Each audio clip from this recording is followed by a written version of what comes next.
Welcome back to the show. As always, I am trying to bring you guys amazing people from all over California, all over the world, really. Tonight is no different. I have a very special person. She is a rapper, actress, and she's also a fellow TV host. Stay tuned. You don't want to go anywhere. Everyday amazing with Sky Alton. Everyday amazing. Everyday amazing with Sky Alton. Everyday amazing. Everyday amazing with Sky Alton.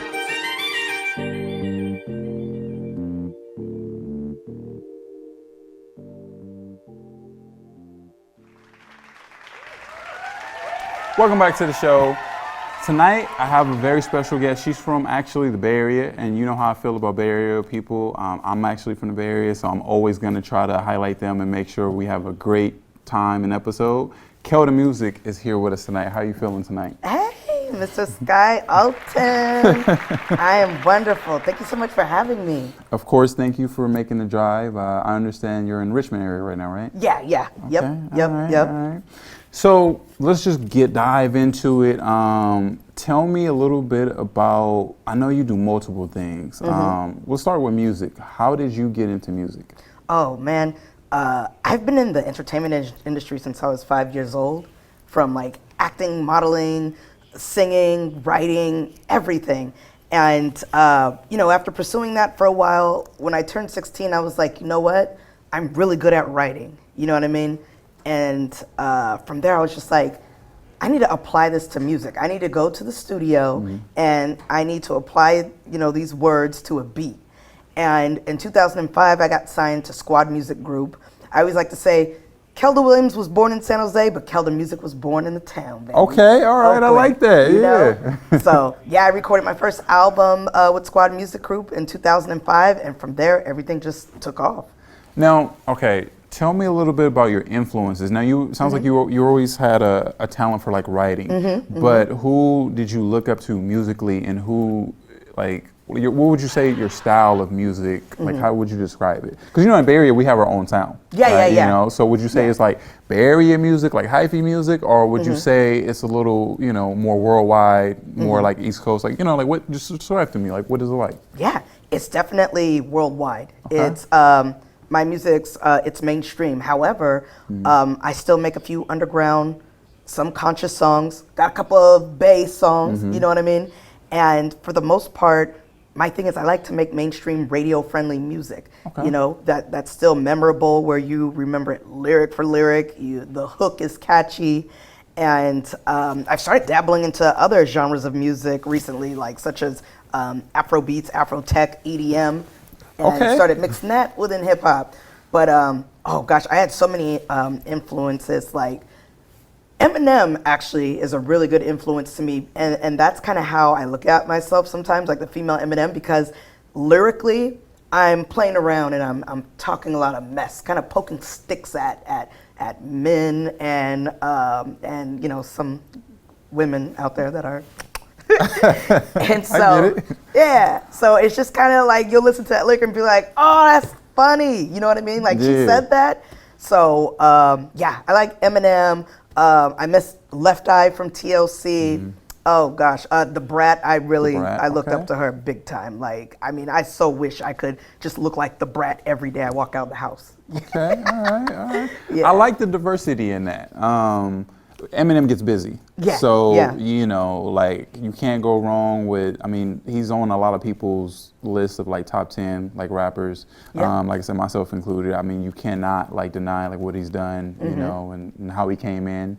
The Brat also, So Def and them. So, I think that's awesome. Tell me a little bit about, like, what it was like when you first got signed. Yeah, so it was like, get to work. Be ready to be locked in the studio, start writing, start sorting through beats that you like, be careful what beats you sort through because we want to develop an image for you. And at the time there were no female rappers on the scene. So it was really hard for me because the label didn't really know how to market and promote me. Obviously it was an independent label and we were looking for a distribution deal because back then that's when it was a big deal to get a distribution deal. You know what I mean? To be like the next Bad Boy or Young Money or even No Limit Records, right? So that's what we were going after. And I just kept getting turned down because they didn't know what to do with a female rapper. They're just like, there's no female rappers on the scene. We wouldn't know what to do with you. Right. We don't know if we want you to be gangster, conscious, or if we want you to be, Foxy Brown or Lil' Kim. Right. So when Nicki Minaj stepped on the scene, that opened doors. Till this day, it's opening doors for more female hip hop artists to come out. Right. So when she came out, it was just like, oh my God, like she was just sent from heaven. You know what I mean? And she's talented. She's lyrically talented. And she was different. She had, She had her own kind of like personality, right? Like no one had seen anybody like her. She was playful. Yes, like playful, you charming. Yeah. She can do sexy, but you know, she can kind of, play around with it. She didn't fit into any one box. Right.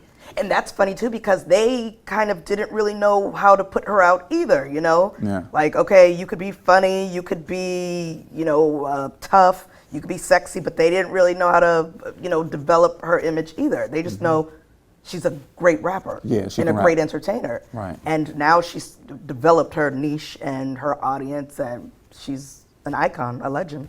So musically, are you still with that independent label, or have you?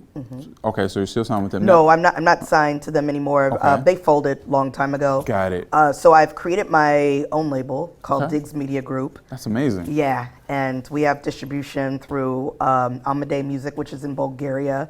And people always ask me, why do you have distribution overseas? And I was like, don't worry about it. It's just easier for me. Right. Just, business side of it. It's technically it's easier for me. Right. Okay. So, yeah. Okay. Any recent releases coming up? I know that you either had a performance or getting back, or you have a performance coming up, correct? I just had it on Sunday. Okay, so how was that? Tell me a little bit about it. It was amazing. Shout out to Bay Area Pride. It was for Bay Area Pride, and this was their first time hosting their own concert series, and they did it at Great America, and it was at the Amphitheater Pavilion. Wow. So, man, it was great. The people there were just so grateful and appreciative. You know what I mean? And Morris Knight from KBLX actually came out and introduced me.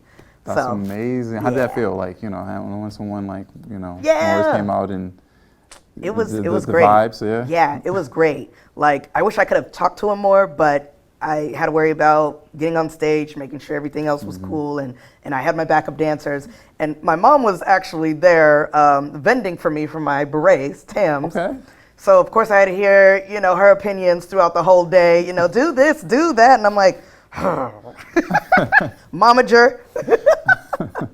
Now, you mentioned Tim's. I understand that's your line, right? Yeah, your fashion line, right? Yeah. Now, when did that come about, and what are some of the challenges with, because you do so much, like I said, and that's what I want people to really kind of understand is like, you have multiple things going on, and, I'm pretty sure, like, there's times when one thing is moving more than the other thing, and sometimes it can be easy to fall off of that thing, right? And so how do you, man, time management just has to be crazy for you. So tell me a little bit how you keep it all together. Oh my gosh, it's funny. My cousin had to remind me once, like, there's only 24 hours in a day, Kelda, and you still need to find time to get sleep.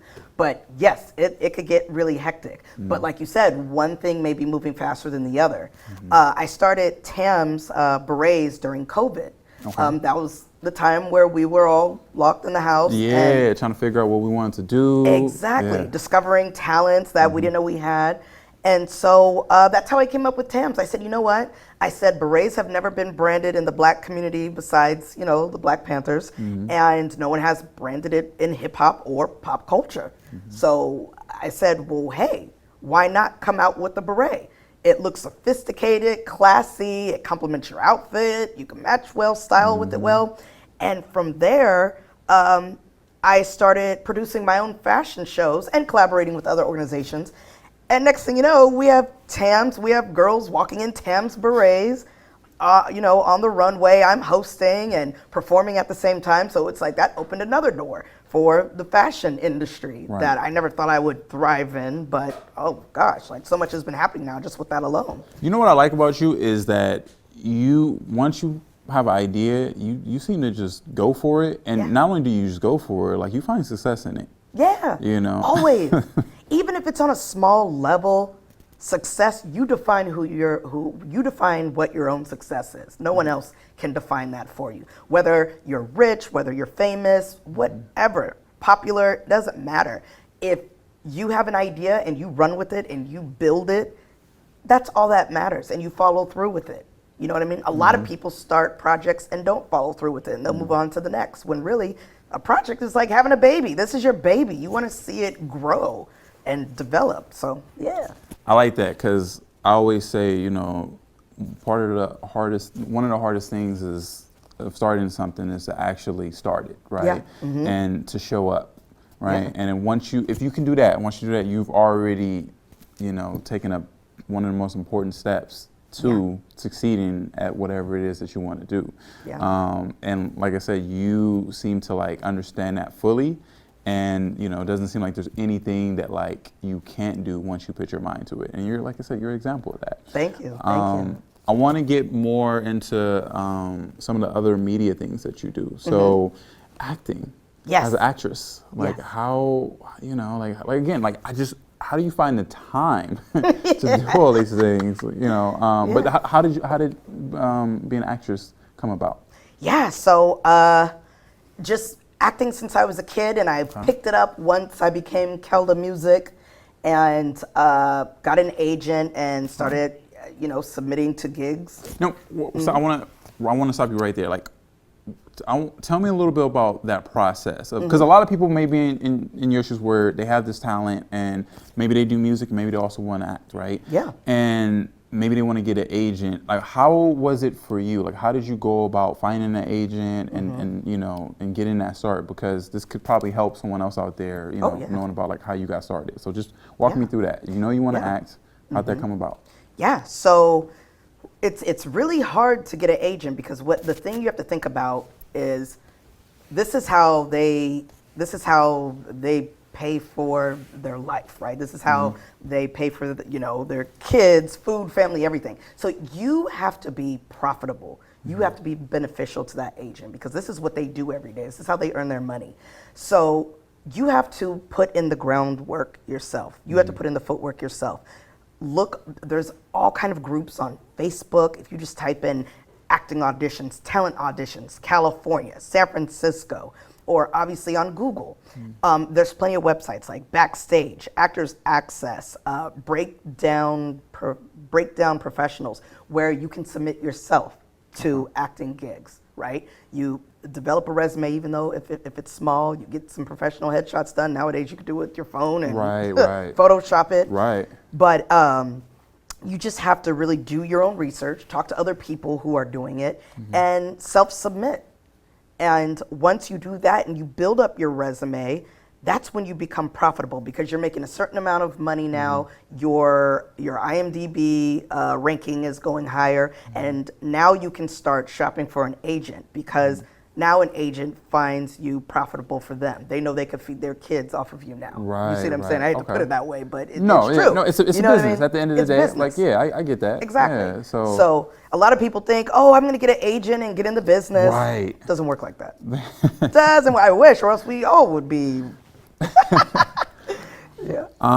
No, that makes total sense when you say that, and I just wanted you to say that, because as someone who's in the field and has done it, that's really going to help, the viewers out there, someone who may be interested in getting that field. Because like I said, there's a lot of people who think oh, I have this talent, I just need to get an agent. I've heard people say those exact words. Yeah. And I've also been like, well, is it that easy? You might want to get some practice first, build it, build your resume, like you said. Oh, yeah. Before you actually go for that. We're going to dive more into that, but we're going to take a quick break, and then after we get done with the break, then we'll dive more with Keldamuzik.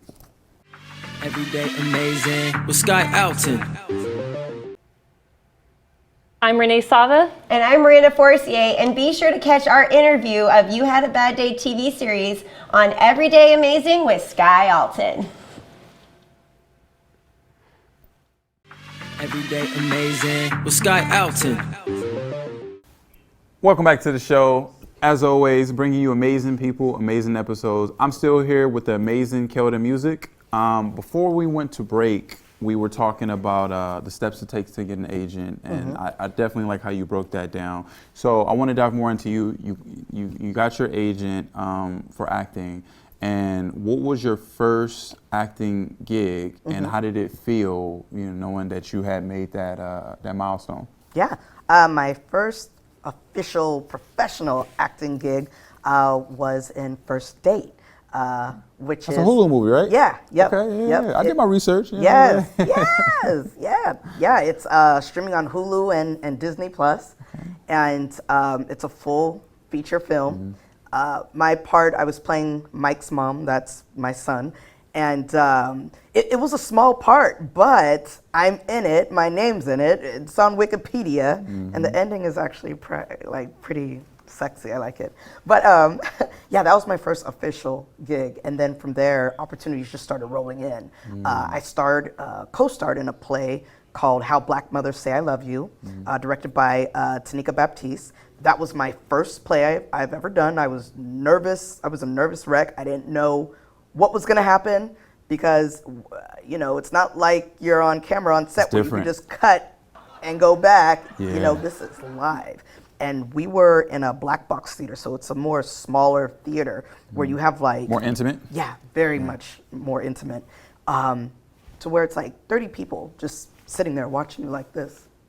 And you're just like acting in front of them. And I had several monologues and, luckily it was dark in the audience, so when you don't see anyone, it doesn't make you as It helps. nervous. Yeah, exactly. So I'm now a professional theatrical artist as well. Add that to the resume.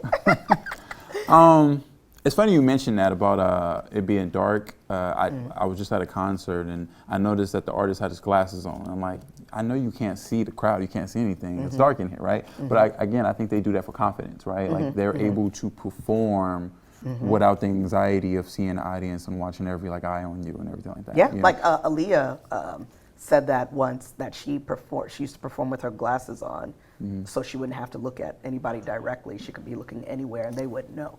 Sia performs with her back turned sometimes. Whoa. Yeah, with her back turned to the audience, because it helps her to not, she gets really bad anxiety, Wow. and that's why her wigs were so long, so she couldn't That's funny. Dang. Speaking of your acting, I think we have a clip that we're going to play here just to give the audience idea of some of the work you've done. So we'll go ahead and show that and check it out.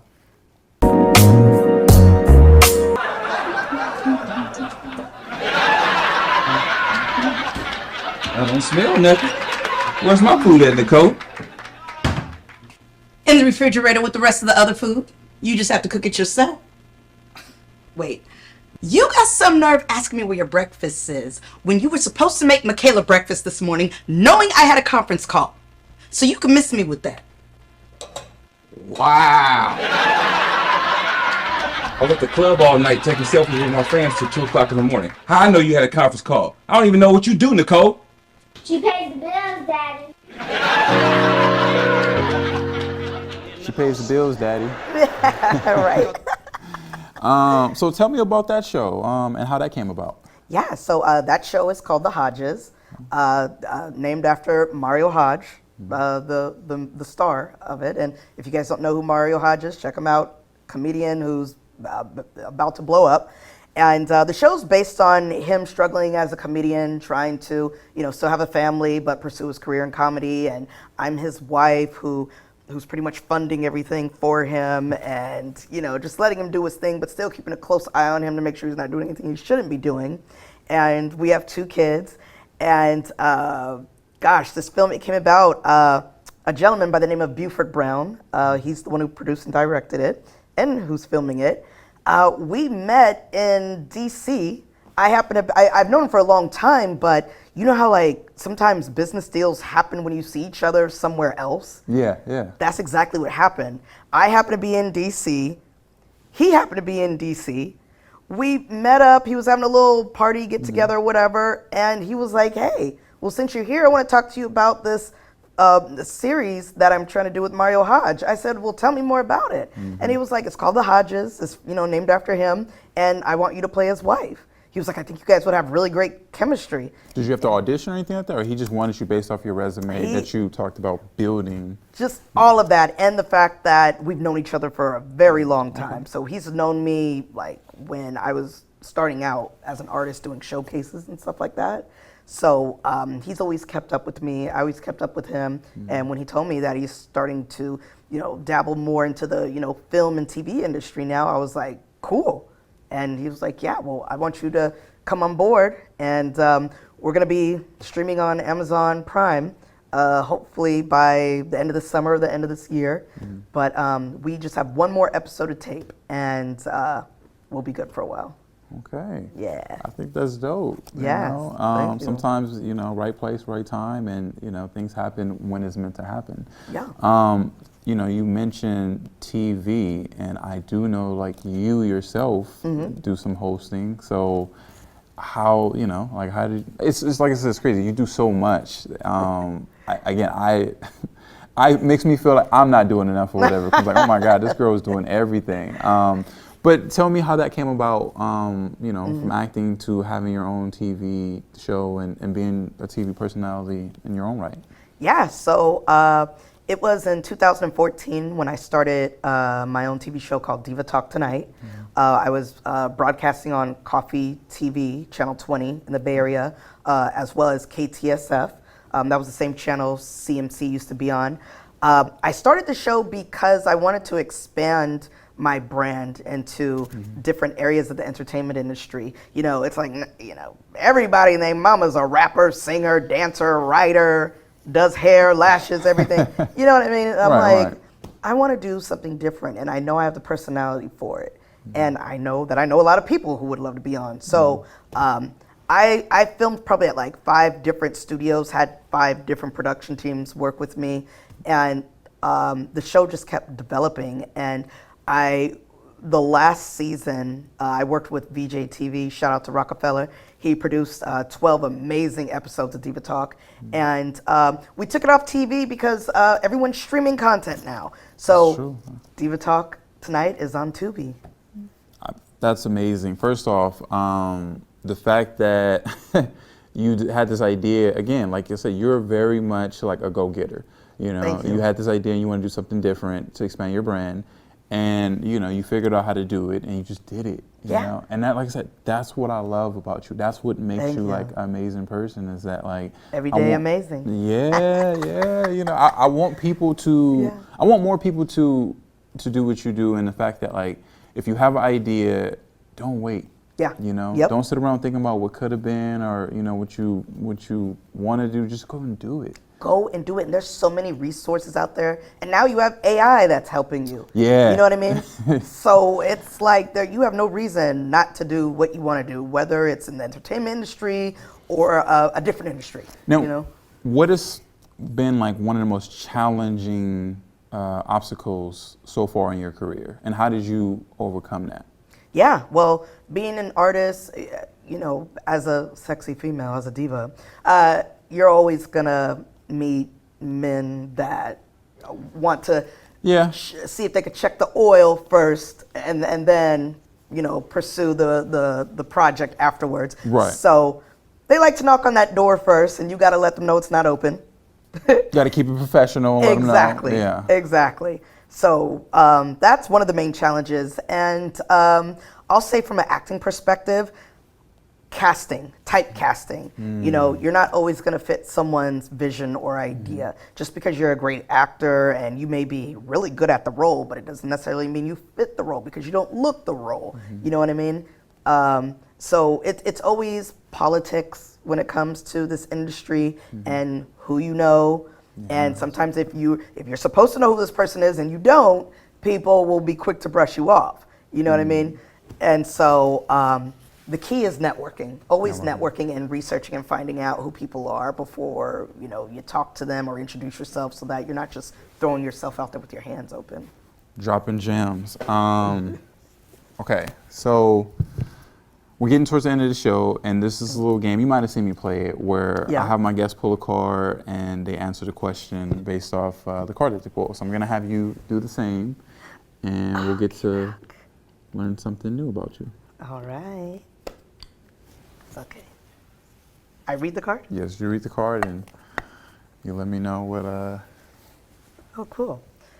What song always makes you want to dance? Perfect for you. Yeah. Oh my gosh.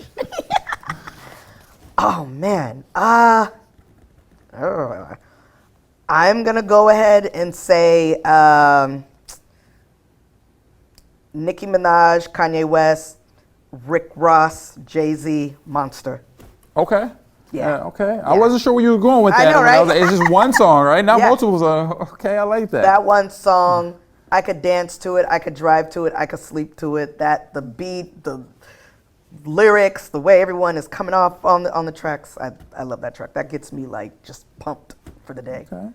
Yeah. I like that. I like Yeah. that. Well, I want to thank you again for making the drive out here and just being on the show and sharing your knowledge. I mean, you dropped so many gems tonight. Even me, I'm going to go back and rewatch this episode. I'm like, I learned something. Tell the people all your socials, where they can find you, where they can, support. Definitely, I want people to go check out your movie, the one on Hulu, First Date. Yep. But what's your socials so that way people can, go follow you? Yeah. You guys can visit my website, keldamuzik.com. That's where you'll find all my socials. That's where you'll find all my latest projects. But if you want to go directly to my Instagram, it's Keldamuzik, Facebook, Keldamuzik, YouTube, Keldamuzik, Twitter. Keldamuzik. And that's how you can find me, baby. Well, I want to thank you again. And to my audience out there, you know where you can find me. Everyday Amazing, YouTube, Spotify, Instagram. I want to thank all my viewers out there for sticking with it. We are almost done with season 3, people. But yeah, thank you again for coming on the show. Thank you so much and for having me. For everyone else out there, I'll see you next episode. Everyday amazing with Sky Alton. Everyday amazing. Everyday amazing with Sky Alton.